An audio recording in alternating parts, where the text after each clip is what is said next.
Hello everyone, एक बार फिर से स्वागत है आपका हमारी इस ब्लॉग सीरीज़ में।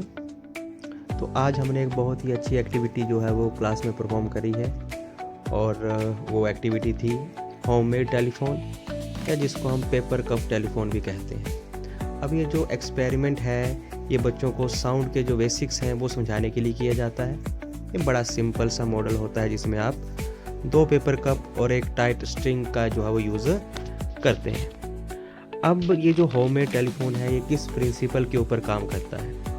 तो ये जो होममेड टेलीफोन है, एक तो ये बताता है कि साउंड किस तरीके से सॉलिड्स में ट्रांसमिशन होती है, और दूसरा कि जो साउंड है वो ट्रैवल करती है वाइब्रेशन की फॉर्म में। तो सबसे पहले जब हम कप के अंदर कुछ भी बोलते हैं तो ये जो वॉइस है उसकी जो वाइब्रेशन है वो कप के बेस को वाइब्रेट करती हैं, और ये वाइब्रेशन जो है फिर इस स्ट्रिंग में ट्रांसफ़र हो जाती हैं, और ये स्ट्रिंग जब दूसरे कप के साथ जुड़ी होती है तो ये वाइब्रेशन दूसरे कप के बेस के ऊपर जाकर जब हिट करती हैं तो उसके बेस को भी वाइब्रेट करती हैं, जिससे जो साउंड वेव्स हैं वो हमारे कानों तक पहुंचती हैं और जिससे हमें वो साउंड सुनाई देती है।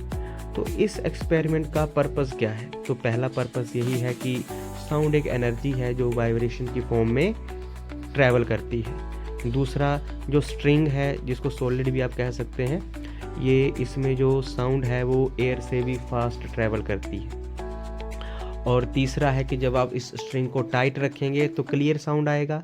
स्ट्रिंग को अगर आप लूज़ रखेंगे तो साउंड डिस्टर्ब हो जाएगी, जिससे हमें वाइब्रेशन के रोल को जो है वो हम आसानी से समझ सकते हैं।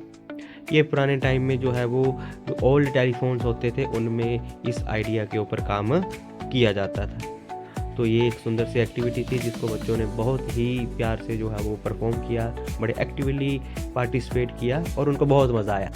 एंजॉय करिए आगे की वीडियो। अगर वीडियो पसंद आए तो लाइक, शेयर और सब्सक्राइब ज़रूर करें। Thank you.